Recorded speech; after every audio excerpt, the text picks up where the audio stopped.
আসসালামু আলাইকুম। সবার আগে বাছাই করা 10টি আন্তর্জাতিক খবর জানিয়ে দেব।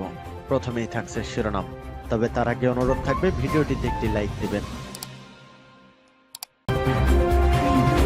ফিলিস্তিন জিন্দাবাদ, কাশ্মীর জিন্দাবাদ। আন্তর্জাতিক অঙ্গনের সবথেকে গুরুত্বপূর্ণ সংবাদ, রাতের তাজা আন্তর্জাতিক সংবাদ আমাদের হাতে এসেছে। পহেলগাঁও হামলা, কাশ্মীরে বুলডোজার দিয়ে গুড়িয়ে দেওয়া হচ্ছে বাড়িঘর। ভারতের হিন্দুত্ববাদী নরেন্দ্র মোদীর সরকারকে রাজনীতিকদের সতর্কতা। এরপর জানিয়ে দেব, পাকিস্তানে হামলার প্রস্তুতি নিচ্ছে ভারত, বলছে নিউ ইয়র্ক টাইমস। এদিকে ইরানের পরমাণু কূটনীতির প্রতি আইএই এর সমর্থন, এতে মহা বিপদে পড়ছে দখলদার ইহুদিবাদী ইসরায়েল এবং মার্কিন যুক্তরাষ্ট্র। এরপর জানিয়ে দেব, ভারতে আরও 26টি রাফায়েল যুদ্ধ বিমান কিনছে। এদিকে পাকিস্তান আফগানিস্তান সীমান্তে ফের সংঘর্ষ, নিহত 17 সন্ত্রাসী। এরপর জানাবো, ইউক্রেনের 3 দিনের যুদ্ধবিরতি ঘোষণা দিল পুতিন। এবং সর্বশেষ জানিয়ে দেব, ভারত পাকিস্তানকে দায়িত্বশীল সমাধানের আহ্বান যুক্তরাষ্ট্রের। এতক্ষণ শুনছিলেন সংবাদ শিরোনাম, এখন বিস্তারিত। অনুরোধ থাকবে ভিডিওটিতে একটি লাইক দিন, কমেন্টস করে জানিয়ে দিন আপনি কোন জেলা থেকে বা কোথা থেকে এই সংবাদটি শুনছেন। ভিউয়ার্স, দখলদার ইহুদিবাদী ইসরায়েল যেমন ফিলিস্তিনি মুসলিমদের দমন পীড়ন চালিয়ে উচ্ছেদ করার চেষ্টা করছিল, কিন্তু তা ব্যর্থ হচ্ছে। হামাসের মুসলিম যোদ্ধারা ফিলিস্তিনকে স্বাধীন করার জন্য ইসরায়েলে হামলা চালিয়েছে, ঠিক একইভাবে কাশ্মীরকে হিন্দুত্ববাদী নরেন্দ্র মোদীর সরকার গুড়িয়ে দিচ্ছিল। তখন মুসলিম পরমাণু শক্তিধর দেশ পাকিস্তান এর বিরোধিতা করে।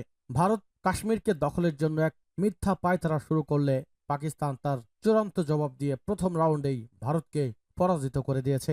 ইনশাল্লাহ খুব দ্রুতই কাশ্মীর এবং ফিলিস্তিন স্বাধীন মুসলিম রাষ্ট্র হিসেবে স্বীকৃতি পাবে। এতে আপনার মতামত কি, কমেন্টস করে লিখে জানান। ভারত শাসিত কাশ্মীরে হামলায় সন্দেহভাজনদের বাড়িঘর বুলডোজার দিয়ে ধ্বংস করে দিচ্ছে সরকার। এ নিয়ে প্রশাসনকে সতর্ক করেছে কাশ্মীরের রাজনৈতিক দলগুলো। প্রায় সবাই বলছে এমন কিছু করা ঠিক নয় যা মানুষকে নতুনভাবে বিচ্ছিন্ন করে তোলে। উপত্যকার রাজনৈতিক দলের নেতারা বলছে, জঙ্গিদের বিরুদ্ধে লড়াই অবশ্যই জারি রাখতে হবে, কিন্তু ভুল পদক্ষেপ ঠিক নয়, তাতে হিতে বিপরীত হবে। পহেলগাঁওয়ে পর্যটকদের উপর নৃশংস আক্রমণে 26 জনের মৃত্যুর পর জম্মু কাশ্মীর প্রশাসন উপত্যকা জুড়ে জঙ্গি সন্ধান শুরু করেছে। এই অভিযানে ইতোমধ্যেই বিভিন্ন স্থানে সন্দেহভাজন সন্ত্রাসীদের ডজন খানেক বাড়িঘর ভেঙে দেওয়ার কথা বলছে ভারতের হিন্দুত্ববাদী নরেন্দ্র মোদী সরকার। পহেলগামে সন্ত্রাসী হামলার পর ভারত ও পাকিস্তানের মধ্যে উত্তেজনা কার্যত চরমে পৌঁছেছে এবং এমনকি এই উত্তেজনা সামরিক সংঘাতের রূপ নেওয়ার আশঙ্কাও বাড়ছে। এরই মাঝে যুক্তরাষ্ট্র সহ বিশ্বের বিভিন্ন দেশ উত্তেজনা নিরসন সহ সংকট সমাধানের আহ্বান জানিয়েছে। তবে প্রভাবশালী মার্কিন সংবাদ মাধ্যম নিউ ইয়র্ক টাইমস জানিয়েছে, ভারত এখন সংঘাত এড়াতে নয়, বরং পাকিস্তানে সামরিক পদক্ষেপের প্রস্তুতি নিচ্ছে। রবিবার প্রকাশিত সংবাদ মাধ্যমটির এক প্রতিবেদনে বলা হয়েছে, কাশ্মীরে হামলার পর প্রধানমন্ত্রী নরেন্দ্র মোদী এরই মাঝে বিশ্বের 1 ডজনের বেশি দেশের নেতাদের সঙ্গে ফোনে কথা বলেছেন। পাশাপাশি দিল্লিতে অবস্থিত শতাধিক কূটনৈতিক মিশনের কর্মকর্তাদের সঙ্গেও ভারতের পররাষ্ট্র মন্ত্রণালয় নিয়মিত আলোচনা চালাচ্ছে। তবে ভারতের এই প্রচেষ্টা আন্তর্জাতিক সহায়তা চাইতে নয়, বরং পাকিস্তানের সামরিক অভিযানের যৌক্তিকতা তুলে ধরতে চালানো হচ্ছে বলে জানিয়েছে দেশটির 4 জন কূটনৈতিক কর্মকর্তা। এর আগে গত বৃহস্পতিবার এক ভাষণে মোদী সরাসরি পাকিস্তানের নাম না নিলেও সন্ত্রাসী আস্তানাগুলো ধ্বংস করার এবং কঠোর শাস্তি দেওয়ার প্রতিশ্রুতি দেন। এদিকে দুই দেশের সীমান্তবর্তী এলাকায় টানা কয়েক রাত ধরে গোলাগুলি হয়েছে বলে ভারতীয় কর্মকর্তারা জানিয়েছে। অন্যদিকে কাশ্মীরে নিরাপত্তা বাহিনী ব্যাপক ধরপাকড়াও শুরু করেছে। সেখানে শত শত মানুষকে গ্রেপ্তার করা হয়েছে এবং সন্দেহভাজনদের বাড়ি গুড়িয়ে দিচ্ছে। ইরানের পরমাণু কূটনীতির প্রতি আইএই এর সমর্থন। পার্স টুডে আন্তর্জাতিক আণবিক শক্তি সংস্থার মহাপরিচালক ইরান ও যুক্তরাষ্ট্রের মধ্যে পরোক্ষ আলোচনা অব্যাহত রাখার বিষয়টিকে স্বাগত জানিয়েছে। পার্স টুডে আরও জানায়, আন্তর্জাতিক আণবিক শক্তি সংস্থার মহাপরিচালক রাফায়েল গ্রোসি রোববার সন্ধ্যায় ইরানের পররাষ্ট্রমন্ত্রী সৈয়দ আব্বাস আরাকচির সাথে টেলিফোনে কথা বলেছেন। ইরান ও যুক্তরাষ্ট্রের মধ্যে পরোক্ষ আলোচনা এগিয়ে নিতে সহায়তা করার জন্য সংস্থার প্রস্তুতির উপর তিনি গুরুত্ব আরোপ করেছেন। ফোন আলাপে গ্রোসি ইরান ও মার্কিন যুক্তরাষ্ট্রের মধ্যে পরোক্ষ আলোচনা অব্যাহত রাখার বিষয়টিকে স্বাগত জানান এবং এই প্রক্রিয়ায় যে কোনো সহায়তা প্রদানের জন্য সংস্থাটির প্রস্তুতির কথা ঘোষণা করেন। তিনি এই প্রতিষ্ঠানের আইনি কর্তব্য অনুসারে পারমাণবিক আলোচনা সহজতর করার ক্ষেত্রে সংস্থাটির ভূমিকার উপর জোর দেন।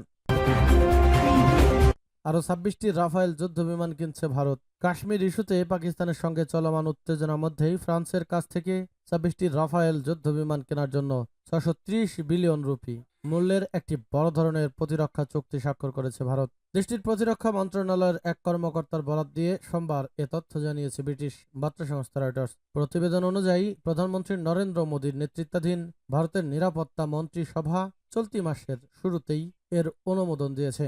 রয়টার্সের তথ্য অনুযায়ী ভারতীয় বিমান বাহিনী বর্তমানে 36টি রাফায়েল যুদ্ধবিমান পরিচালনা করছে, তবে দেশটির নৌবাহিনীর বিমান বহরের বেশিরভাগই এখনও রাশিয়ান তৈরি মিগ-29 যুদ্ধবিমানের উপর নির্ভরশীল।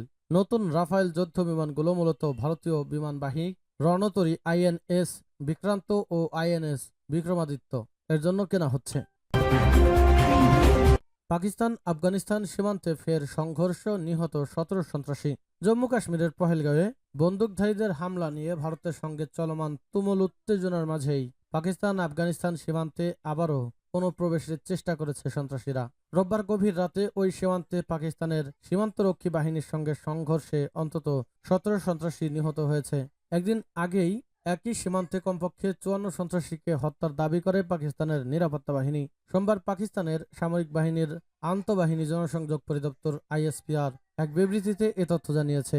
এতে বলা হয়েছে, পাকিস্তানের নিরাপত্তা বাহিনী গত 25 ও 27 এপ্রিল পর্যন্ত নর্থ ওয়াজিরিস্তান জেলার হাসান খেলেন পাকিস্তান আফগানিস্তান সীমান্ত দিয়ে অনুপ্রবেশের চেষ্টাকারী সন্ত্রাসীদের বিরুদ্ধে ধারাবাহিক সফল অভিযান পরিচালনা করেছে।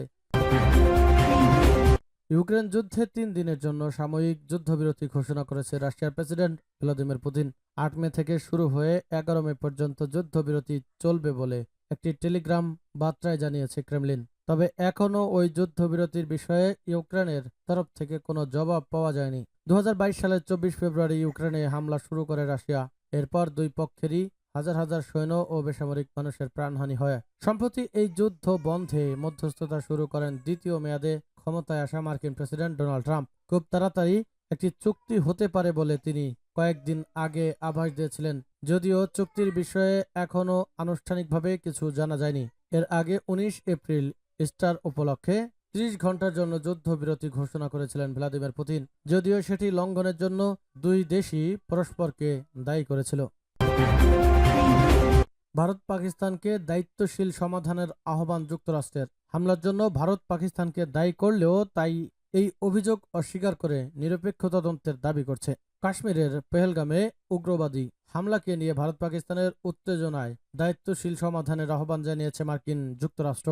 সোমবার বার্তা সংস্থা রয়টার্সের এক প্রতিবেদনে এ তথ্য জানানো হয়। প্রতিবেদনে বলা হয়, কাশ্মীরে সম্প্রতি উগ্রবাদী হামলার পর ভারত ও পাকিস্তানের সাথে একাধিক স্তরে যোগাযোগ রেখেছে যুক্তরাষ্ট্র। এ সময় তারা দায়িত্বশীল সমাধানের জন্য সকল পক্ষকে কাজ করার আহ্বান জানিয়েছে। সূত্রটি আরও জানিয়েছে, হামলার জন্য ভারত পাকিস্তানকে দায়ী করলেও তাই এই অভিযোগ অস্বীকার করে নিরপেক্ষ তদন্তের দাবি করছে।